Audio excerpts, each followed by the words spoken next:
à toutes et à tous dans ce tout premier épisode des podcasts NCVT. Je suis Laurence Boulet-Martinez, responsable du conseil distillation chez NC.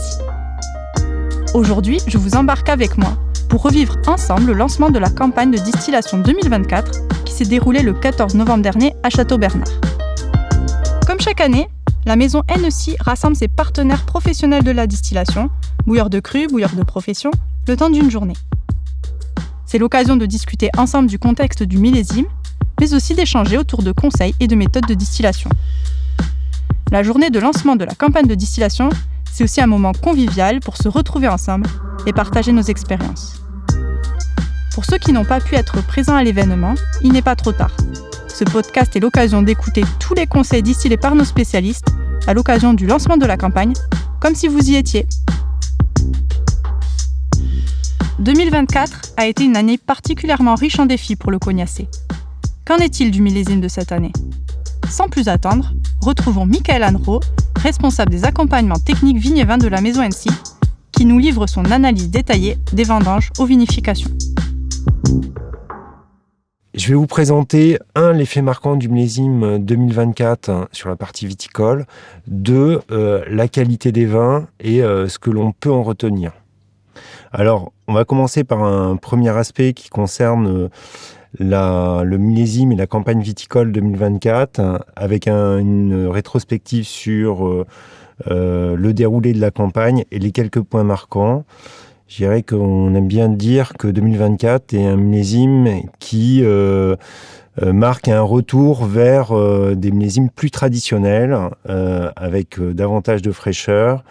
Et ce côté traditionnel est aussi provient aussi de cet excédent de pluviométrie qu'on a pu avoir en 2024.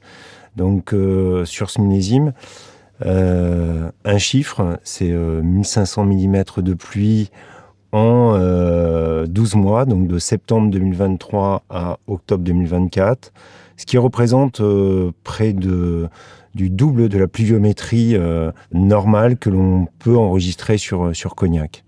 Alors qu'est-ce que ça a eu comme impact sur à la fois le cycle végétatif, la pression parasitaire et in fine la qualité des vins ? Si on prend le premier point sur le cycle végétatif, c'est un cycle qui a été plutôt perturbé, une floraison qui a été marquée par un épisode de pluie mi-juin qui a impacté cette floraison avec des phénomènes de coulure et de mûrandage, donc qui a impacté derrière le poids des grappes constaté à la récolte. Sur la suite de la phénologie, ça a été aussi une véraison et une maturation qui a été beaucoup plus languissante que les années précédentes. Première baie vérée constatée le 10 août et il a fallu attendre fin août pour avoir les dernières baies vérées. Ensuite, une maturation qui a été aussi perturbée par une climatologie en septembre marquée par à la fois une pluviométrie et des températures plus fraîches.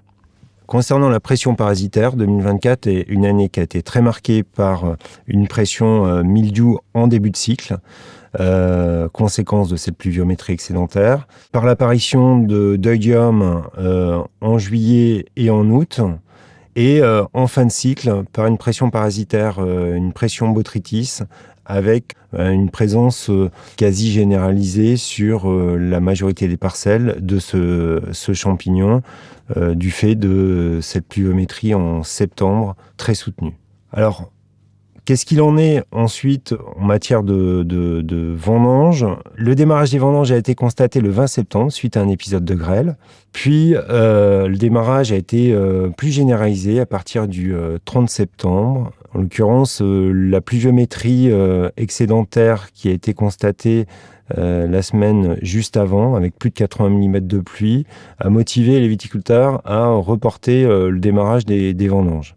Ensuite, le cœur de la récolte s'est fait sur les 15 premiers jours d'octobre, sous des conditions contrastées, avec quelques épisodes de pluie, mais globalement avec des températures qui étaient plutôt conformes, voire parfois un peu fraîches, ce qui est plutôt favorable aux conditions de récolte, mais aussi de vinification.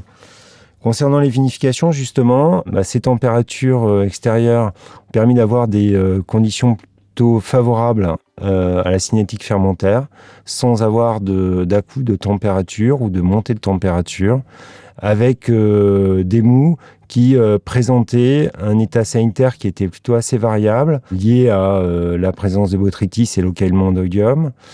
Et en termes de qualité et de teneur en azote, on a pu constater des niveaux d'azote qui étaient aussi assez variables. Et je dirais que c'est le maître mot de ce millésime, c'est une hétérogénéité constatée sur de nombreux paramètres. Alors justement, sur la partie qualité des vins, in fine, que peut-on dire ? Première chose, on a des titres alcoométriques volumiques qui sont de 9,43 aujourd'hui avec plus de 2000 échantillons analysés au laboratoire ENSI. Donc c'est un TAV qui est légèrement en dessous du TAV constaté ces 10 dernières années.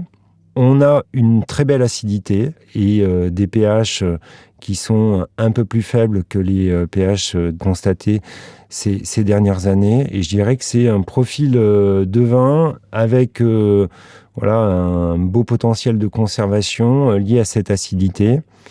Ces valeurs moyennes masquent malgré tout une hétérogénéité. On a aussi des vins qui présentent des TAV qui sont proches de 7 et à l'autre extrême, quelques vins qui présentent des TAV supérieurs à 12. Mais on constate que ce niveau ou cette proportion de vin est largement inférieure à ce qu'on pouvait constater ces derniers millésimes. Une des marques aussi de ce millésime 2024, c'est un niveau d'alcool supérieur, légèrement supérieur à la moyenne de ces dernières années, ce qui peut s'expliquer par une vendange plus altérée, un niveau de maturité un peu moins avancé et une présence de bourbe sur les mous un peu plus importante. Point positif, c'est le bon niveau d'estérification constaté à date, avec des niveaux d'ester plutôt assez intéressants et une fois de plus qui sont aussi marqués par une hétérogénéité. Mais aujourd'hui, on en ressort avec plus de 1000 échantillons analysés avec une valeur moyenne qui est légèrement supérieure à ce qu'on peut constater ces derniers millésimes. Alors pour finir, je dirais les grands points d'attention à avoir sortis des fermentations alcooliques et en début de conservation sur ce millésime 2024, c'est avant tout de pouvoir continuer à surveiller la qualité des vins avec une surveillance bien sûr analytique mensuelle, complétée par une dégustation. Et cette dégustation sera primordiale pour pouvoir identifier les éventuelles déviations qualitatives liées à l'état sanitaire dégradé sur vendange que l'on a pu constater sur certaines parcelles. Donc, 1, cette surveillance. 2, c'est continuer à isoler les lots les plus qualitatifs bien sûr, mais aussi isoler les lots les moins qualitatifs et ne pas avoir cette tentation de réaliser des assemblages, particulièrement avec des lots issus de parcelles les plus dégradées. Maintenant que nous connaissons mieux le potentiel des vins 2024, rentrons au cœur de la distillation avec Jean Auboin et Johan Péponnet, chef distillateur et conseiller en distillation. En binôme, ils vont nous dévoiler leurs préconisations pour adapter les pratiques de distillation à ce nouveau millésime. Nous allons continuer avec la dégustation des vins. Avant tout, le premier conseil que l'on peut donner, c'est réaliser cette dégustation à plusieurs. Il ne faut pas oublier de bien déguster et bien sûr, pour réaliser une bonne dégustation, on ne la fait jamais tout seul. Les seuils de perception de chaque personne et la sensibilité à cette dégustation est différente pour chaque individu. Donc voilà, il vaut mieux la réaliser à plusieurs. La dégustation des vins est indispensable. Elle nous permet de récupérer les informations importantes et de plus, elle ne coûte rien. Premier critère marquant sur les vins pour ce millésime 2024. Donc, présence d'une forte acidité acidité qui n'était pas courante dans les millésimes précédents. Cette acidité va nous donner des vins avec une certaine vivacité, de la fraîcheur, des notes acidulées, voire citriques dans les cas extrêmes. On espère que cela va nous permettre une meilleure conservation de nos vins. Deuxième critère marquant, une présence de notes aromatiques assez importantes par rapport aux millésimes précédents, avec des notes agrumes, bananes, poires. Dans l'ensemble, les vins ont une certaine netteté, ils sont francs, droits et très corrects. Malheureusement, à ce tableau idyllique, il se pose toujours un petit problème. Quelques paramètres peuvent venir gâcher et 2 points de vigilance sont importants à maîtriser.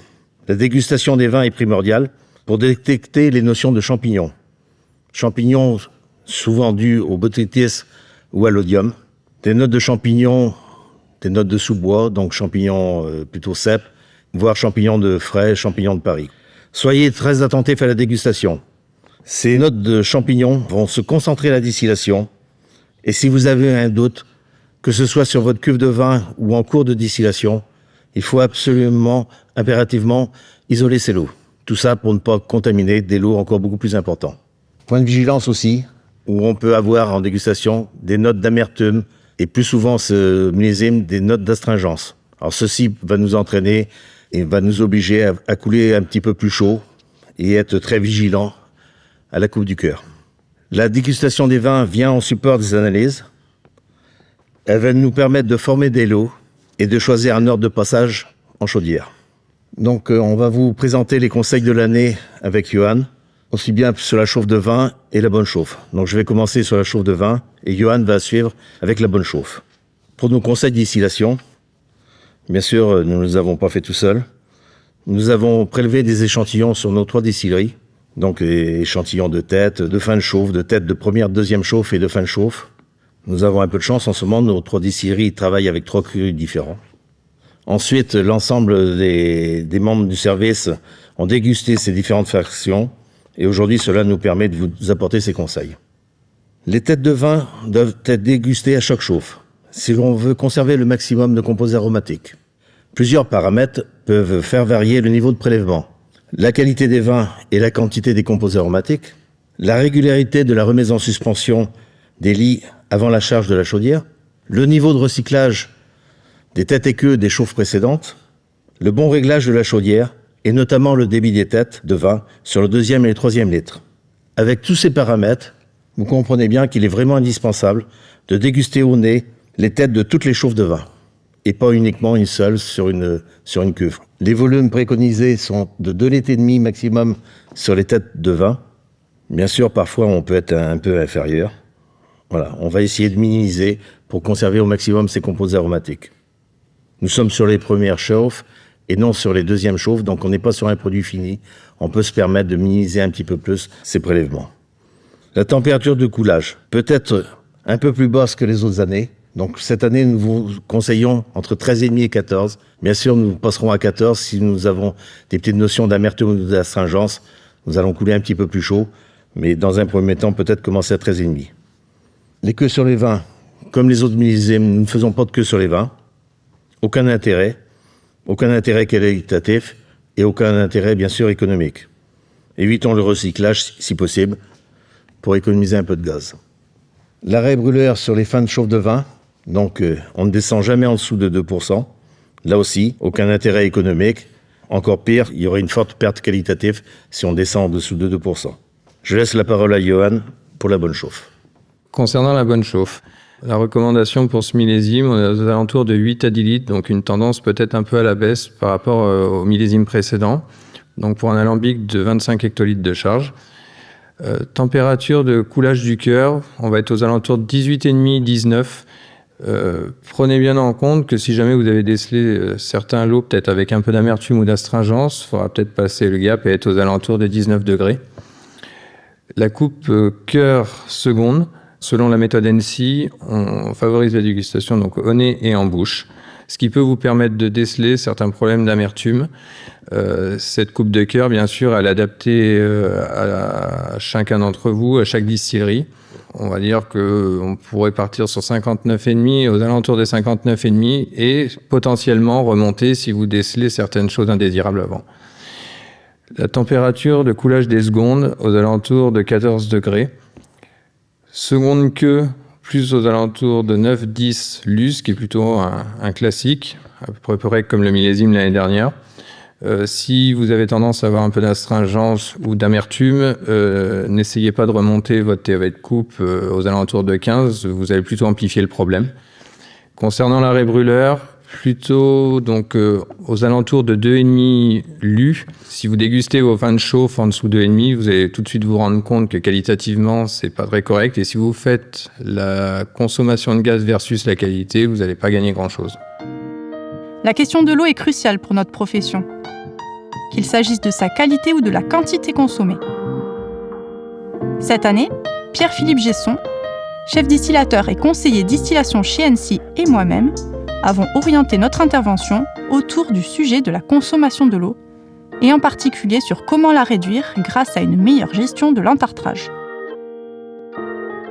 Bonjour à toutes et à tous. Nous avons choisi aujourd'hui de vous parler de l'eau, parce qu'il s'agit d'une ressource importante au même titre que l'énergie.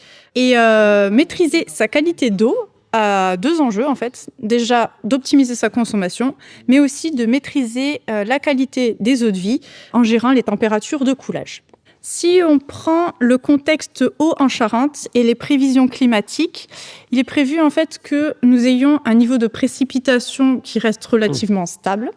Et finalement, la contrainte hydrique va plutôt venir de l'augmentation des températures. Cette augmentation des températures va engendrer plus d'évapotranspiration. Et donc, par conséquent, on va avoir une contrainte hydrique plus importante, des périodes de basse eau qui vont être plus longues et qui vont être plus tardives dans la saison, aller jusqu'à septembre-octobre, et on peut avoir à ces périodes des arrêtés sécheresse. D'ici 2050, la recharge des nappes en Charente devrait diminuer de 30%. Ça, c'est une valeur qui est plutôt globale. À l'échelle de chaque nappe, on pourra avoir des variations, et notamment des nappes qui pourraient avoir des ressources plus impactées. Si on parle de consommation d'eau, on parle forcément de mesures, d'où l'importance des compteurs. Un compteur, ça va servir déjà à évaluer nos consommations sur les différentes activités, que ce soit l'activité distillation, que ce soit l'activité pulvérisation, les différentes activités viticoles ou les activités au chai. Et si on zoome un peu plus, si on prend l'activité distillation, on va pouvoir évaluer les différents usages. Donc le nettoyage, toutes les pratiques de lavage, donc l'alambic, le réchevin, le nettoyage de la cuverie, toute l'eau utilisée dans le circuit de refroidissement. Et quand on peut mesurer tous ces usages, on peut voir un peu les rapports entre les différentes activités et voir quelles sont les activités qui consomment le plus et sur lesquelles on a le plus de levier pour diminuer nos consommations. Les compteurs permettent aussi de voir si on a des fuites. C'est notamment le cas quand on a des réseaux importants. En termes de réseaux importants, vous avez ici en bas à droite un exemple de cartographie des réseaux d'eau et des positionnements des compteurs sur une distillerie bouilleur de profession avec beaucoup d'usages et beaucoup de réseaux différents. C'est vrai que la notion de mesure est importante dans ces cas-là, quand on a des réseaux plus importants. Et les compteurs nous permettent également de voir l'influence de modification de pratiques. Par exemple, si vous modifiez vos pratiques de lavage, que vous investissez dans un nouveau laveur automatique, vous allez pouvoir voir, grâce au compteur, l'impact de ce changement et le mesurer réellement. Nous, on a fait ce travail à l'échelle de nos distilleries et on a établi en fait un schéma de flux des utilisations et des consommations d'eau. On a des postes, donc on est en circuit fermé, on a des postes de consommation majoritaires qui sont l'eau de lavage et l'eau d'appoint. On a également la purge de déconcentration. Si on se focalise sur l'eau d'appoint, forcément, pour ceux qui sont en circuit ouvert, donc l'eau pour le circuit de refroidissement, pour le coup, ce sera plutôt une eau pour le circuit de refroidissement, on va avoir des consommations encore plus importantes.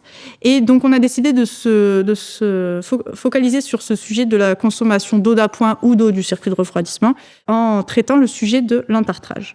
Pourquoi l'entartrage ? Parce qu'on a une région qui est très liée à la problématique du tartre. Vous avez ici la carte des teneurs en dureté sur les eaux de concession de l'appellation. Donc la dureté, c'est les teneurs en minéraux calcium et magnésium. Et donc, en fait, forcément, c'est directement lié au taux de calcium. Et comme on sait qu'on a un socle calcaire sur l'appellation, on a des duretés élevées un peu partout. dans la région. On a des duretés élevées partout, mais on a quand même malgré tout une forte hétérogénéité. Vous le voyez sur cette carte, vous avez entre 2 communes, même des communes voisines, des très gros écarts. Donc les valeurs sont toutes élevées, mais il y a une forte hétérogénéité.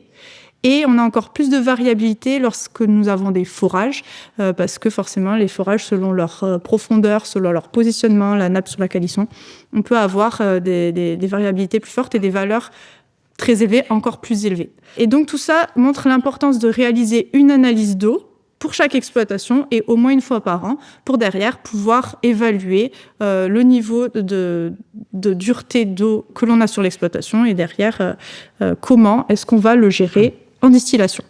Alors, je suis en charge de vous présenter la problématique du tartre en distillerie. Et comme le rappelait tout à l'heure Laurence, les eaux de la région, les terres de Champagne en particulier, sont chargées naturellement en calcaire. Et ce calcaire présent dans l'eau, quand en plus dans une eau chaude, il affecte particulièrement dans nos distilleries les serpentins qui baignent dans cette eau de la pipe de refroidissement. Et ce tartre a pour conséquence de former une pellicule qui est une pellicule isolante et qui réduit l'échange thermique. Et cet échange thermique, il a besoin d'être très efficace parce que on a dans le cycle de la distillation, à un moment donné, et ça a été rappelé tout à l'heure par Johan, on a besoin d'obtenir une distillation à une température de 14 pour les secondes. Et quand on passe du 19 en période de coulage du cœur à 14, on a besoin d'avoir un système qui est efficace. Donc si on a des difficultés pour refroidir, on aura une augmentation de la consommation d'eau et on aura aussi un groupe froid qui aura tendance à consommer de l'électricité. On vous rappelle, comme le disait Laurence, l'intérêt de faire analyser l'eau pour avoir une connaissance parfaite d'une eau, qu'elle soit entartrante ou corrosive. Et pour ça, il y a dans la région des sociétés qui sont spécialisées. Donc on parlait dans cette analyse, on vous parlera d'alcalinité. L'alcalinité, c'est la concentration en ions carbonate, bicarbonate, comme je le disais, très présent dans les eaux chaudes. Le pH, qui est une notion d'acidité, de notion basique et de neutralité. Et la dureté, qui a été aussi commentée tout à l'heure, la dureté qu'on mesure en degrés TH, qui est un élément qui nous permet de connaître la concentration en ions calcium et magnésium de l'eau. Quand on veut gérer le tartre, il ne faut pas non plus aller dans l'excès et rendre une eau trop agressive, trop corrosive. Et parce qu'à ce moment-là, on aura des risques de fuite sur le serpentin qui vont générer un risque pour la sécurité alimentaire et on aura une vie du matériel qui pourrait être aussi réduite. On voulait aussi vous parler de la qualité de l'eau de lavage. Nous, on utilise uniquement des eaux de la concession qui sont des eaux pures, qui sont des eaux qui ont été analysées par l'administration, par l'ARS, et vous pouvez retrouver ces analyses au niveau de votre commune. Donc pas d'utilisation directe de l'eau, de la pipe de refroidissement pour nettoyer la chaudière. En plus, ces eaux, elles sont chargées aussi souvent en produits chimiques qui ne sont pas des produits alimentaires. Donc le second point, c'est de gérer le tartre pour limiter les consommations. Et il ne faut pas non plus tomber dans l'excès. Et quand on veut gérer le tartre, il ne faut pas non plus rendre l'eau trop agressive qui pourrait nous apporter une eau corrosive et qui pourrait avoir des conséquences en termes d'agressivité sur les tours du serpentin. Et à ce moment-là, on pourrait avoir des risques de sécurité alimentaire. Et en matière de sécurité alimentaire, le risque principal concerne la pollution provoquée, bien sûr, par la fuite du serpentin, parce que les eaux de pipe sont propices au développement de bactéries et d'algues, mais aussi elles sont souvent chargées en produits chimiques qui ne sont pas qualifiés pour l'alimentation humaine. Les eaux de pluie sont notamment des eaux corrosives. Et donc, la qualité de l'eau de lavage, d'utiliser uniquement l'eau de la concession, qui est une eau qui a été analysée par l'ARS. Les analyses sont à disposition dans toutes les communes et ne pas utiliser de l'eau de forage ni l'eau de pluie. Donc, pas d'utilisation directe de l'eau de pipe de refroidissement pour nettoyer la chaudière. L'eau n'est pas la seule ressource que nous devons veiller à économiser lors du processus de distillation. Parlons maintenant de l'énergie. La chauffe représente une part considérable des émissions de gaz à effet de serre liées à la distillation. Et si l'on diversifiait notre mix énergétique avec des solutions plus durables ? Si vous souhaitez en savoir plus, je vous invite à vous connecter sur nec-viti.fr pour visionner la vidéo sur les essais de la distillation à l'hydrogène. Pour terminer cette émission, nous allons conclure sur un sujet auquel nous devons accorder une attention constante, la sécurité en distillation. Clément Momon, ingénieur sécurité, et Bruno Fartois de la MSA des Charentes conjuguent leur expertise pour nous parler prévention et bonnes pratiques. Quelques données chiffrées par rapport à l'accidentologie durant cette activité de distillation. Très peu d'accidents déclarés. On est sur des chiffres vraiment minimes, 3 par an. Et ça sur les 2 départements. Donc voilà, et quand il y a des accidents du travail, ce sont essentiellement des chutes à hauteur lors des travaux annexes que peuvent être le nettoyage ou la préparation de la distillerie. Malgré tout, c'est pas parce qu'on a des données chiffrées faibles qu'il n'y a pas de risque. Non, il y a plein de risques qui sont présents dans une distillerie et qui méritent une attention et donc qui méritent des mesures de prévention pour les gérer. Ces risques, je pense que vous les connaissez tous, risque de chute en hauteur, quand on est sur la partie haute du massif pour les interventions en hauteur. Les risques de chute de plein pied dans la distillerie. Les risques d'asphyxie, soit avec le CO2, on va plus le retrouver dans les cuves de stockage de verre, soit à l'intérieur de la distillerie avec le monoxyde de carbone. Risque de brûlure chimique, thermique, et enfin risque d'incendie et d'explosion. Ces risques, bien sûr, ils peuvent être amplifiés par la fatigue du distillateur, qui existe durant cette saison. Il peut y avoir des horaires décalés donc qui peuvent générer de la fatigue. L'an dernier, la distillation a duré longtemps, donc la fatigue était bien présente. Ça peut être amplifié par l'inexpérience des opérateurs. Une personne qui découvre la distillation découvre aussi les risques et ça peut être du coup une personne encore plus à risque. Et puis à l'inverse, des personnes habituées qui ont pris l'habitude de travailler et qui oublient qu'il y a des risques qui sont présents.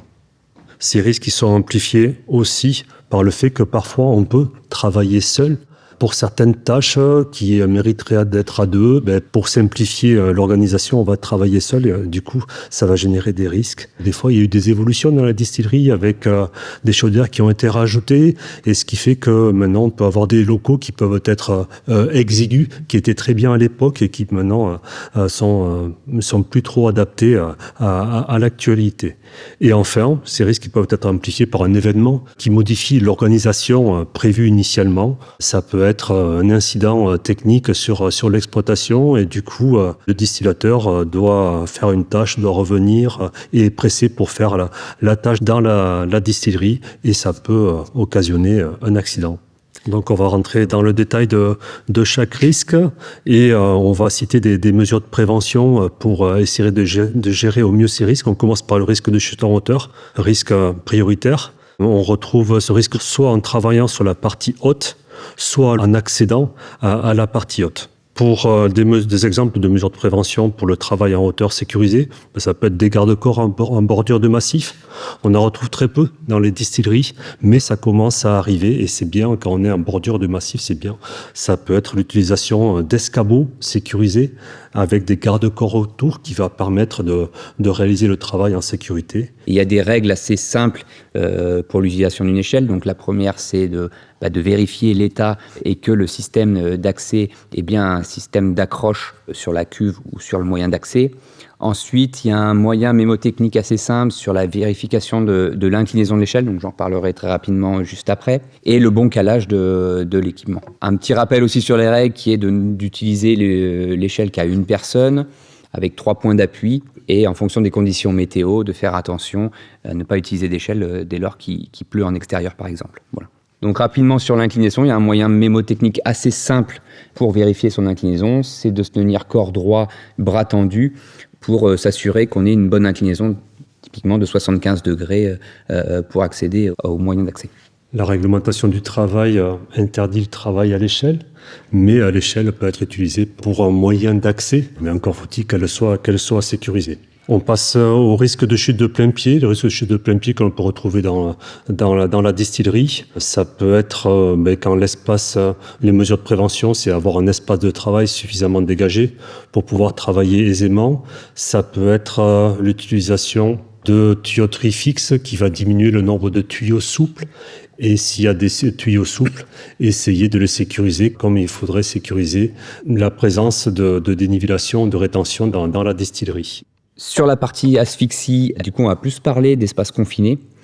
Alors, la définition de l'espace confiné, elle est très simple. C'est un espace clos qui est partiellement clos ou complètement clos. C'est une zone potentielle d'intervention où l'atmosphère, en fait, elle peut être modifiée par un gaz ou par autre chose. Donc, typiquement, il y a 3 grands verbes à retenir sur la partie espace confiné qui est de ventiler, de détecter et de sécuriser. Donc effectivement, la partie ventilation, c'est de dire dans une cuve où potentiellement il peut y avoir une présence de CO2, c'est d'extraire cette atmosphère. Ensuite, la partie détection, c'est de détecter avec un détecteur portatif la présence de CO2 ou non et de le garder pendant l'intervention. Et aussi de refroidir la chaudière avant d'intervenir à l'intérieur. Et la dernière partie qui est de sécuriser. Donc la sécurisation qui est un élément très important, c'est de se dire, effectivement, il faut intervenir à 2 lors d'une intervention en espace confiné, et c'est de se dire aussi comment je peux extraire la personne en cas de problème dans cet espace. Donc il y a tout un tas d'équipements qui peuvent être mis en place, des harnais, voilà, il y a tout un tas de choses. Mais c'est un risque qui est assez important à prendre en compte dans l'ensemble des distilleries. Donc effectivement, voilà, c'est bien de travailler toujours à 2 dans ces espaces-là, de bien refroidir l'équipement et puis de bien analyser en fait la situation avant d'intervenir dans cet équipement et de porter évidemment l'ensemble des EPI.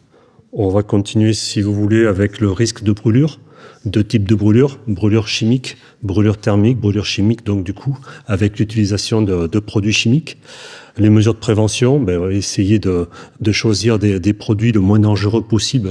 L'idéal serait quasiment de ne pas les utiliser, mais si on les utilise, essayer de choisir des produits le moins dangereux possible. S'il y a des dangers, il faut que l'utilisateur connaisse les risques et respecte le protocole qui est écrit soit sur l'étiquette, soit sur la fiche technique du produit. Et si dans le protocole il est marqué de porter les EPI, oui, il faut porter les EPI. Des mesures de prévention assez basiques, mais qu'il est quand même important de rappeler. On est à peu près dans cette même lignée par rapport aux brûlures thermiques. L'idéal, un nettoyage automatique où il n'y a pas de contact humain avec l'appareil chaud. Et si intervention humaine, bien gérer le risque de brûlure avec une intervention décalée, avec la présence de tuyaux d'eau et intervenir que quand c'est nécessaire et quand le risque est géré. Risque incendie, explosion. L'extincteur doit être vérifié au minima 1 fois par an, savoir qu'il n'ait pas été percuté pendant l'année. Ensuite, sur la partie travailleurs isolés, alors ça c'est un risque aussi qu'on retrouve beaucoup et depuis quelques années maintenant. Donc c'est la présence d'un PTI DATI, donc protection d'un travailleur isolé, ou dispositif d'alarme du travailleur isolé. Donc c'est un même dispositif. Alors nous, ce qu'on a mis en place pour nos distilleries, c'est un PTI qui est spécifique parce qu'on intègre aussi une multigaz qui nous sert aussi pour la partie intervention en espace confiné. Je vais aussi revenir sur un dispositif qui est gratuit, qui peut être mis en place. Alors, à voir si c'est efficace dans votre cas, mais il y a la solution BPIS qui est gratuite et qui peut être téléchargée sur un smartphone et puis on met un numéro d'alerte.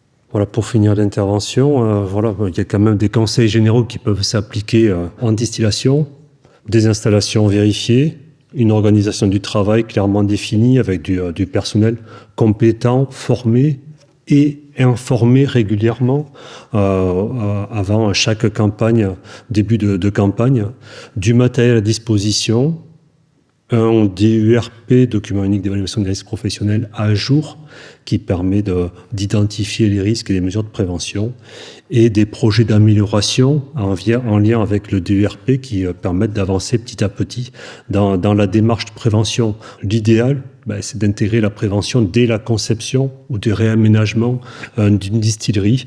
Il y a eu pas mal de projets de distillerie qui ont été faits récemment, donc avec une intégration de la prévention, ce qui est l'idéal. Pour vous aider, nous sommes 2 conseillers prévention, Angélique Pierre en Charente-Maritime et moi-même en Charente. Et voilà, c'est déjà la fin de ce premier épisode du podcast NCVT.